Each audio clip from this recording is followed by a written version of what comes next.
Hey guys, I'm Meoang, and welcome to my Beginner's Guide to Dead by Daylight. This guide will go over everything that you need to know to get started playing the game and will give you a solid understanding of how the game works. The guide will be split into two major parts, gameplay and progression. If you'd like to skip ahead to a certain topic, look in the video description for timestamp links so that you can jump to whatever you need more information on. Dead by Daylight is a horror-themed competitive game designed around one player fighting against 4 other players. The lone player plays as the killer, who is ultimately trying to attack and kill the other 4 players. These 4 players are the survivors, who are trying to sabotage the killer and escape from the map. Completing actions that help your character achieve their goals will award you with points used for progression. If you collect at least 10,000 points during a single match, you are considered to have won that match and will earn progress towards your next rank.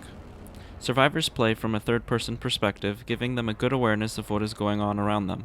Your primary goal as a survivor is to find, as a group, a total of 5 generators and repair them. Once these 5 generators are powered on, the 2 exit doors are powered up and briefly revealed. When a survivor finds a powered exit door, they have to open the door, and then they can escape through it. If you are the last survivor remaining, though, the randomly spawned exit hatch will open up on the map, and this can also be used to escape as long as 2 generators have been repaired. Along with trying to escape, survivors can heal themselves and each other and also sabotage the killer's traps and hooks. All of these actions require periodic skill checks. There's a brief audio cue, then a small QuickTime event comes up where you have to press spacebar while the marker is within the indicated range. If you succeed, everything is fine. If you fail though, it will make a loud noise and alert the killer to your location. Each survivor has a maximum of 2 health. When you take damage, either from the killer attacking you or getting stuck in a trap, you will enter a crippled state where your character makes more noise than usual. If you get hit an additional time while crippled, your character will fall to the ground and will only be able to crawl.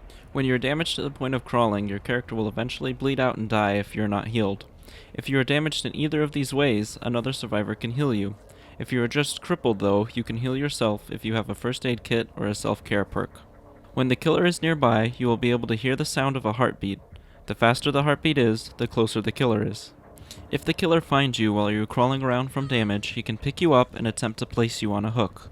While he is carrying you, you can struggle to escape and will eventually get away if the killer takes too long. Once you're on the hook, you can attempt to pull yourself off of it with a low chance of success and a punishment for failure. Eventually though, if you're not rescued by another survivor, you will be sacrificed and your character will be killed. Survivors can sprint to run faster at any time, but this will leave a trail behind you that only the killer can see, so it should be used sparingly if you are trying to stay hidden.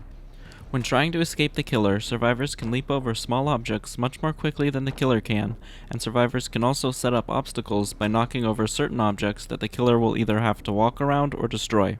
Try to use these to your advantage and find a place where you can eventually outrun the killer and hide. Survivors can also hide themselves in lockers or closets, but if the killer pays attention and is nearby, they will be able to hear you inside.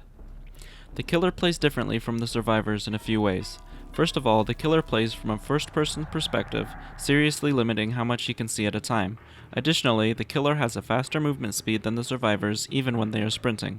The killer's objective is obviously to find and kill as many survivors as possible.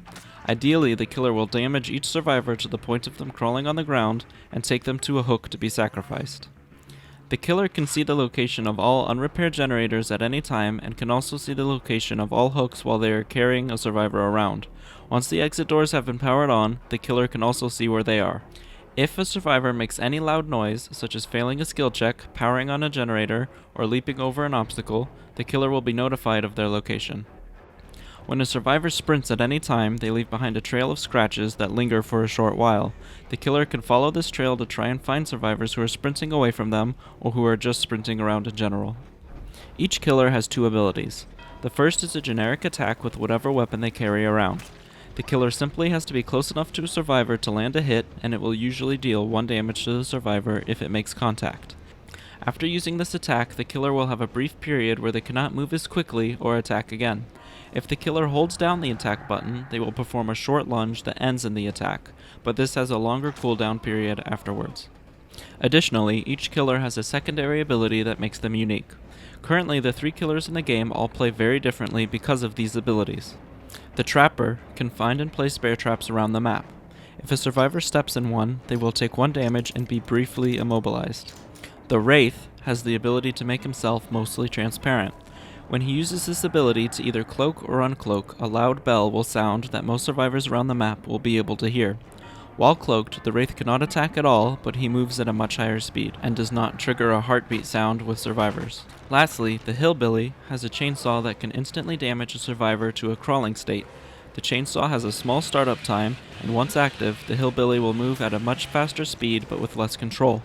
When used, the chainsaw makes a very loud noise that can be heard by survivors across the map. In general, the killer wants to keep the focus of survivors split across as many things as possible. The killer wants to delay the repairing of generators by chasing survivors, setting up traps or ambushes, and hooking survivors so that they need to be rescued. The points that you earn in each match are pooled up into a total that you keep between matches. These points can be spent on something called a blood web to level up that particular character and earn items that can be used by that character in matches. These items are perks, equipment, add-ons, and offerings. Once a blood web is filled, the character will level up and gain a new blood web to spend points on. These items come in a variety of rarities that make the item more powerful the more rare it is. The actual makeup of the blood web is mostly random, but one perk is on every one. Perks are bonuses that you can give your character and they remain between matches. Each perk has 3 different tiers, with each more impactful and more rare than the one before it. Each character, including killers and survivors, has 3 perks that initially only they can learn. Once that character reaches at least level 30 though, they have a chance to unlock these perks to make them available for other characters of the same role. The only thing besides appearance that separates the 4 survivors from each other is this unique perk system. Put simply, Dwight has perks that benefit from being grouped with other survivors, Meg has perks that make her faster, Claudette has perks that help healing others and herself, and Jake has perks that help him sabotage the killer. Depending on your character level, you can have from 1 to 4 perks active at a time. Equipment are small items that survivors can carry around during a match. If the survivor survives the match while still holding on to the equipment, then they will be able to continue using it. Otherwise, it is lost until you get another one. Currently, there are 4 main pieces of equipment that survivors can use. The first aid kit helps you heal yourself and others and is the only way to heal yourself without perks. The flashlight can temporarily blind or stun the killer when pointed at his face, but it is hard to use effectively without add-ons. The toolbox enables the survivor to repair generators at a higher speed or to disarm the hooks that the killer uses. Lastly, the map will reveal the location of generators when used. Add-ons are attachments that can be used to enhance the survivor's equipment or a killer's secondary ability. If a survivor keeps their item and doesn't die, these add-ons are kept for the next match. Regardless of how a killer performs though, these add-ons are always lost after the match. Up to 2 add-ons can be used at a time, and only survivor add-ons can be used with compatible equipment. Offerings are changes or benefits that will happen during the next match. Offerings are destroyed on use, so they can only be used for a single match. The rarity of an offering can affect how powerful it is, so different versions of the same offering can vary on how useful they are. And that's everything you need to know to get started with Dead by Daylight. It's a competitive, skill-based game, so the next thing for you to do now is to get started playing and try to learn as much as you can. If you'd like to get more detailed information about anything in the game, I recommend checking out the Dead by Daylight wiki linked in the description. Thanks for watching, guys, and have fun with the game.